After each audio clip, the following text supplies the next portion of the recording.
Hello everyone, welcome to JCE eConnect, the online series of learning. In our previous lectures, we have completed simple interest, compound interest, nominal rate of interest and effective rate of interest. Also, we have completed the compound interest factors, wherein we'll be seeing the present worth series and that is the single payment series and the uniform payment series. Today we'll see the basis of comparison or comparison of alternatives. So why exactly we need to compare and why exactly we need to choose one of the best? For most of the engineering projects, equipments, etc., there are more than one feasible alternative. So it may be in form of the cost. Okay, now suppose if we are investing in any one particular investment, we need to know which is the best because it is all about the money. Hence, it is the duty of the project management team comprising of engineers, designers, project manager, etc. of the client organization to select the best alternative that involves less cost and results more revenue. For this purpose, the economic comparison of alternatives is made.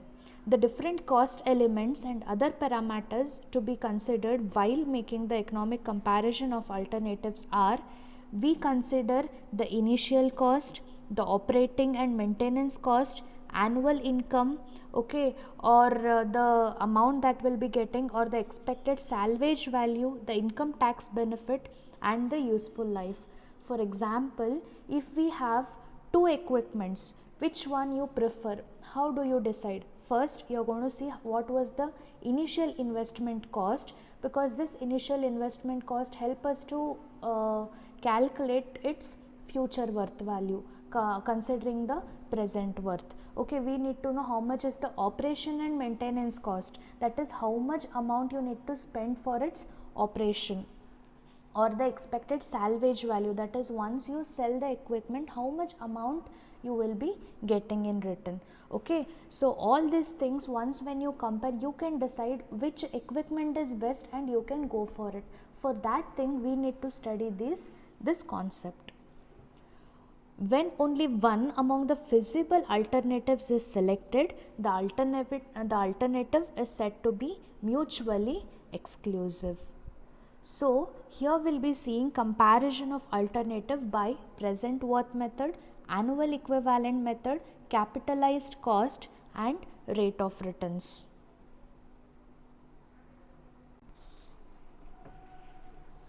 As we have seen before, the cost or the expenses are generally known as cash outflows, whereas the revenue or income are generally considered as cash inflow. Thus, in an economic comparison of alternative, a cost or expenses are considered as negative cash flow. On the other hand, income or revenues are considered as the positive cash flow. From the viewpoint of expenditure incurred or the revenue that is generated, some projects involve the initial capital cost, that is the cash outflow at the beginning, and show increased in the income or the revenue, that is the cash inflow in the subsequent years. The alternative having this type of cash flow is known as investment alternatives. So basically, in whatever is a kind of numerical we solve, again one of the basic important concept that we have to adopt is about the cash flow diagram. So with this cash flow diagram, it becomes easy for us to understand the concept of this alternative and to adopt one of the best alternative among the others. So first we'll see what is present worth method. So here this can be interpreted as the equivalent value at the present based on the time value of money, that is the current value. You buy any equipment or you try to invest money in any of the assets, okay, today's value or the current value when you consider on the time value of money, it is called as the present worth. The monetary sum equal to the future sum or the sum when interest is compounded at the given rate. Okay, you check its compounding value, the discounted value of the future sum. So now we can see in detail what it means. So in the present worth method of comparison of mutually exclusive alternative, the future amount, okay, that is we consider as expenditure and incomes occurring at the future period of time are converted into the equivalent future present values. Okay, this is important what I've highlighted in red. It is converted into equivalent present values at certain rate of interest period and added to the present worth occurring at 0 time. So what exactly it means? It means expenditures and incomes occurring at future period of time are converted into the equivalent present worth values at certain interest per interest period and are added to the present worth occurring at 0 time. Okay, thus the converted equivalent present values are always less than the respective future amounts. Why? Because the rate of interest is normally greater than 0. Okay, thus now how to understand or how to interpret what exactly or how exactly will be the cash flow. Okay, thus the cash flow of the mutually exclusive alternative may consist of the future expenditures and incomes in different form, namely or randomly placed as single amount, compound amount series commencing from end of year 1. Okay, this is important, at end of first year, randomly placed as uniform amount series, that is commencing at the time period other than end of 1 year, positive and negative uniform gradient series starting either from the end of year 1 or at the different time periods, and the geometric series. Okay, so these all will come under how exactly we need to compare or how exactly we need to convert the values and assume the present worth. So here the different compound interest factors, the last point what you are able to see, is used to convert the respective future amounts to the equivalent present value for different alternative. Okay, so when we solve the numerical example you will understand the concept well, but only thing what you have to remember is we are converting the future amount or the annual equivalent amount, all the other amount, to the present worth of different alternative. Okay, whatever is there we are comparing it with respect to the present worth, and then we can select which alternative is the best. Now we'll see how the annual equivalent method can be interpreted as.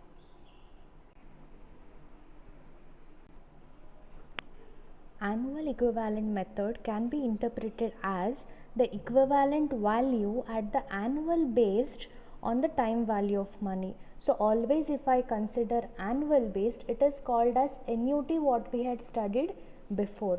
Okay, it is compared equally at end of every month, every year, that is the annual based. So the equivalent uniform annual worth represents the annual equivalent value of all the cash inflows and cash outflows of the alternatives at the given rate of interest per interest period. So in this, check the third point, in this annual equivalent method of comparison, the first annual equivalent cost or the revenue of each alternative will be computed and compared.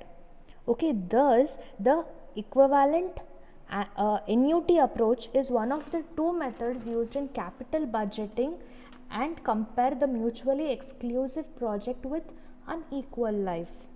The annual equivalent approach calculates the constant annual cash flow generated by a project over its lifespan if it was annuity. So when used to compare the project with unequal life, an investor should always choose one with higher annual equivalent. So in this method of comparison, the equivalent uniform annual worth of all the expenditures and income of alternatives are determined using compound interest factors, namely what we have already seen and studied: capital recovery factor, sinking fund factor, and annual worth factors of arithmetic and geometric gradient series. So this serves as one of the greater advantage of using this method over the other methods of comparison of alternatives. Okay, however, if the cash flows of the alternative in successive cycles are not as same as that what we have done before, then the study period is selected and the equivalent uniform annual worth of cash flows of alternatives are computed over the study period. Okay, that means in easy words, suppose if we have two comparisons, okay, you have doser 1 and doser 2. So how do you select which one to select? Which one to choose for your work, or which one to purchase? Okay, you will check its initial investment, that is the current cost, or then you will see its annual operation and maintenance cost. So this annual operation and maintenance cost means what it is, NUD. Suppose if your equipment useful life is for 9 years, for all the 9 years how much cost you are investing in this particular maintenance. Salvage value, that means once when you sell the equipment, the future worth what you will be getting is the salvage value. So this annual operation and maintenance, okay, you will check that one, or this is where you compare the annual equivalent of that particular thing, that is your present worth and the future worth is compared with respect to the annual worth. Okay, this one also you will understand better in our next video when we see the numerical problems on these. Now we'll see what do you mean by capitalized cost.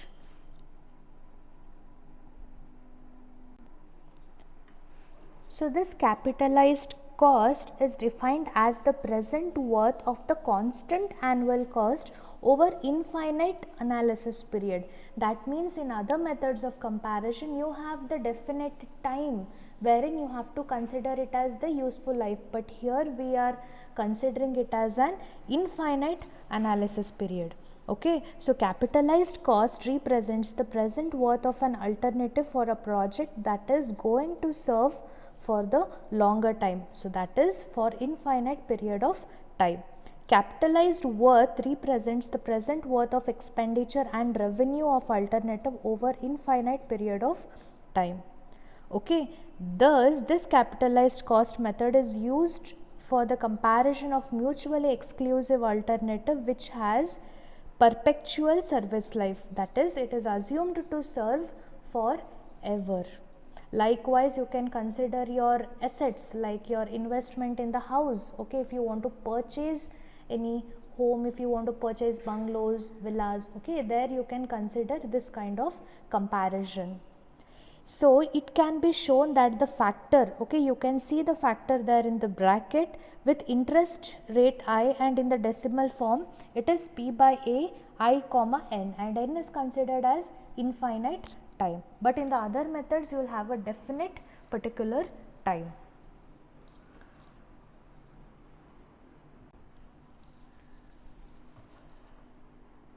The example of this kind of projects are bridge project, dam, irrigation project, water supply system for the cities, pipeline project, okay, purchasing of villa and all.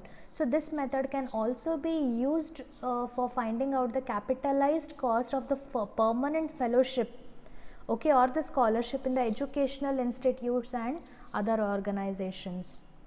So here, as we have stated earlier, capitalized cost worth is the present worth of alternative that has permanent cash flow series. Okay, so you have seen how exactly it works. Okay, this also you will understand in a better way or in a broad manner when we solve the respective numerical problem. Next, we'll see rate of returns. So rate of return can be interpreted as,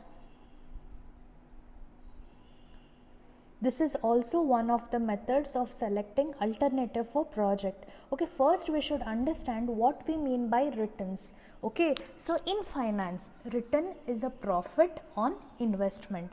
Okay, so in finance this return is a profit that we gain over period of time when we invest something, okay, at end of the investment period. Okay, so it comprises any changes in the value of investment or the cash flow which the investor receives from an investment, such as the interest payments or the dividends what we call. Okay, so it may be either in the absolute terms like for example rupees, or the percentage of the amount that is invested. So this is also called as what? The holding period return. Okay, a loss instead of a profit is described as negative return. Okay, assuming that the amount invested is always greater than 0. Thus, now this rate of return is a profit on an investment over the period of time expressed as proportion of the original investment. Okay, so it's always in percentages what we have to understand. The time period is typically a year, in which case of rate of return is referred to an annual return. Okay, to compare returns over periods of different length of an equal basis, it is useful to convert every return into analyzed, that is annual based return.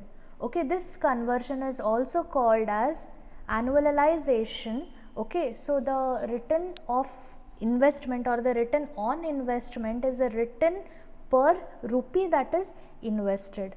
Okay, so this is a small concept what I explained you about what exactly is rate of return.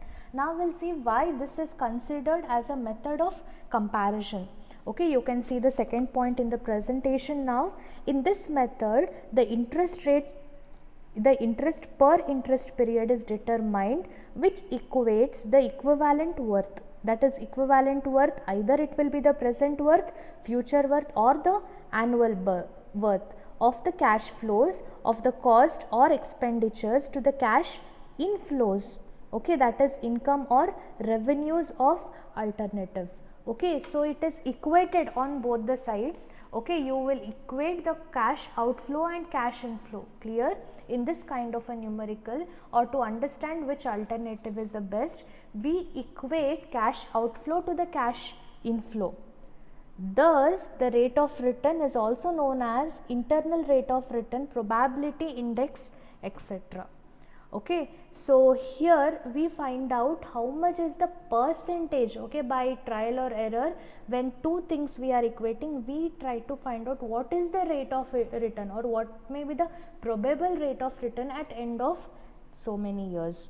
It is basically, you can see the last point here, it is basically the interest rate on uncovered balance of an investment which becomes 0 at end of useful life or the study period. So here you calculate up to when it turns to be 0. So if it is at 0, that means whatever you are investing, 0 means it is end of the investment period. How much return you will be getting back, that is termed as your rate of return. So when comparing two or more alternatives by rate of return method, the first step is to classify them as either mutually exclusive or independent, and second as either revenue or service only alternative, because their classification determines what they are to be compared against. Okay, so let's see this also in the solved numerical problem. Okay, now we'll consider the practical examples in our next video. Thank you.